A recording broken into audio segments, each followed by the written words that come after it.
Hi everyone, welcome to my channel. This video is going to be about 8 books that actually changed my life and the way of thinking. I would say these are top of the books for me now about self-development, self-growth, and so on. So let's start. I have some of them with me, like physical books, and some of them I actually listened online on Audible or Litras, that's the Russian app.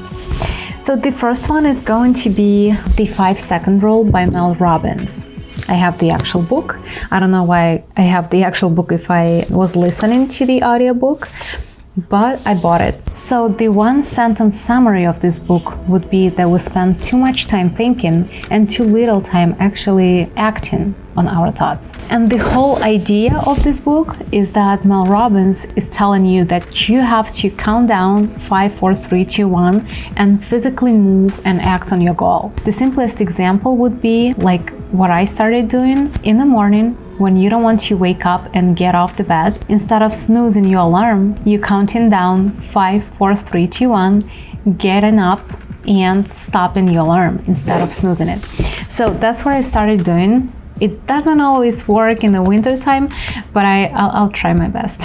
But in general, I would really recommend reading this book because it has a lot of real life examples that Mel Robbins is given about her life, and it's super inspiring and motivational. The second book, I don't have a physical book with me because I was listening to an audiobook.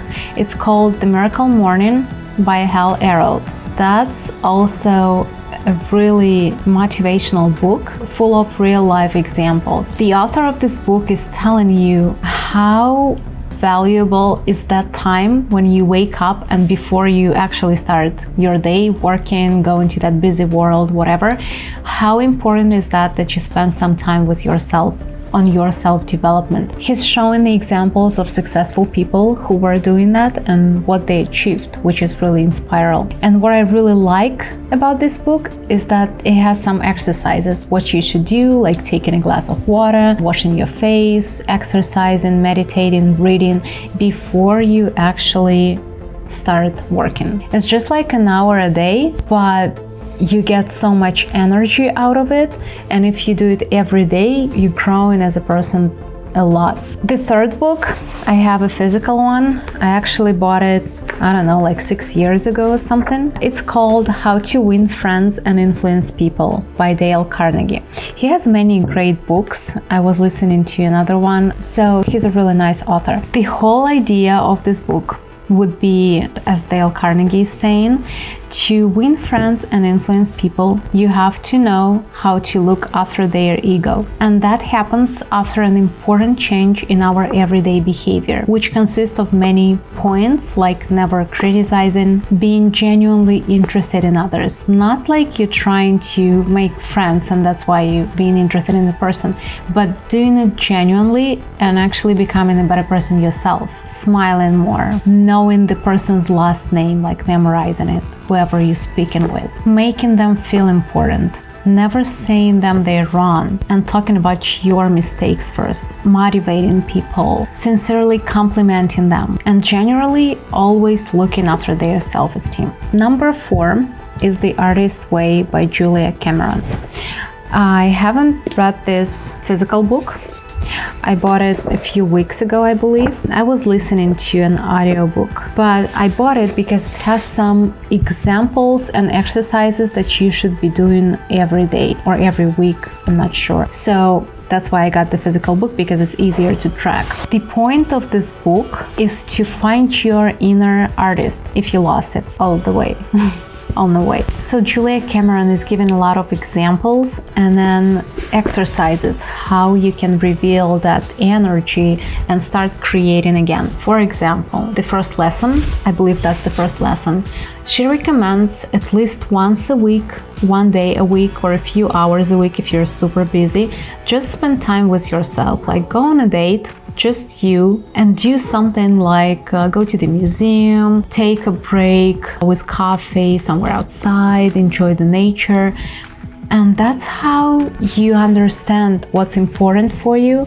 You spend some time with yourself, enjoying that time with yourself, not always being surrounded by people, and getting your way back to creativity. The book number 5 is The 5 Love Languages by Gary Chapman. I don't have a physical book. I was listening to it in Audible, and that's an awesome book. That's the great book, not only for like your love relationship, but also for your friendship and many other relationships in your life that you have with different people. The 5 Love Languages book describes the way how we feel loved and appreciated depending on our individual personality type, which can differ from our partner's type. According to Dr. Chapman, there are 5 love languages. The first one is words of affirmation, receiving gifts, quality time, act of service, and physical touch. And the whole point of this book is that each one of these love languages is important and expresses love in their own way. And learning your partner's and your own primary love language will help you to get that stronger bond in the relationship.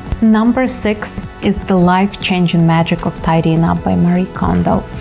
This is not the book about cleaning and simply organizing your belongings. This is more. It's kind of a spiritual experience, how cleaning your house helps you to clean your mind and body. Organizing stuff once and keeping them in the exact same positions all the time. And it's not only this book that is saying the same things about stuff that you buying and keeping, how they impact your life, because everything that you have at your home have some energy, and if you're not using it, you don't need it, or it has some bad energy and associates with something bad, why would you keep those things if you can just give it away or throw it away and get that inner relief? Number 7 is The Monk Who Sold His Ferrari by Robin Sharma.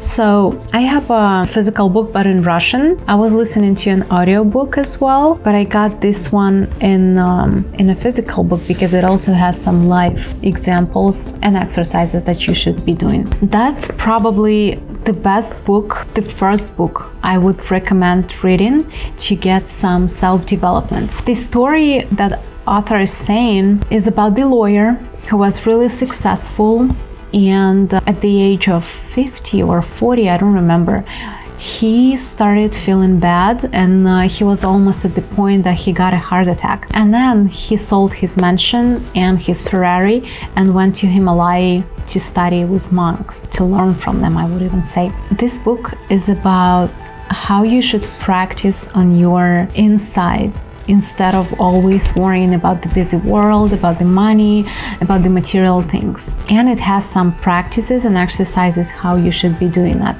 Some of them actually include the ones from the Magical Morning, because you should also practice them in the morning. And one of the most memorable points from the book that I really remember right now is that Robin Sharma was saying, you rarely know when and how, but karma always comes around. And what he's saying to do is, like, every morning, think about what good can you do in this world.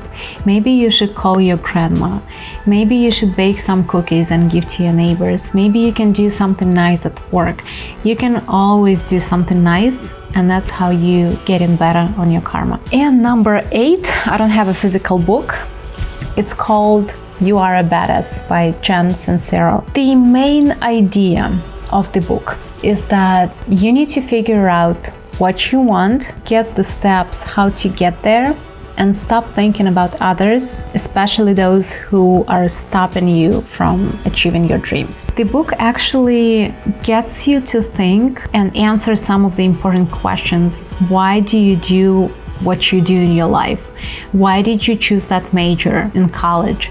Why you're not enjoying your time doing some hobbies instead of whatever your work that you hate? So this book is kind of giving you that motivation to start, that kick that you should do, the first step that you should make towards your goal. And there is also a lot of information about the law of attraction, whatever we think and how we attract to us.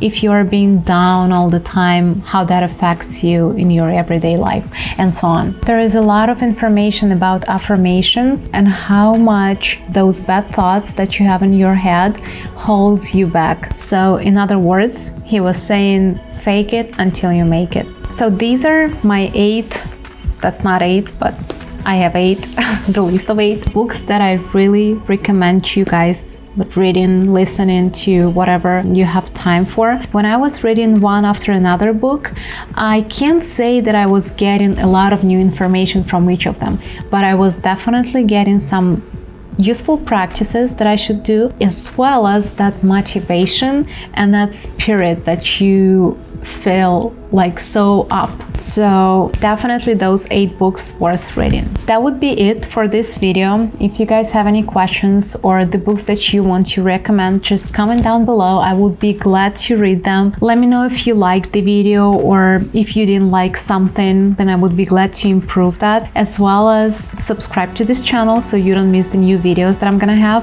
And thank you so much for watching. Bye bye.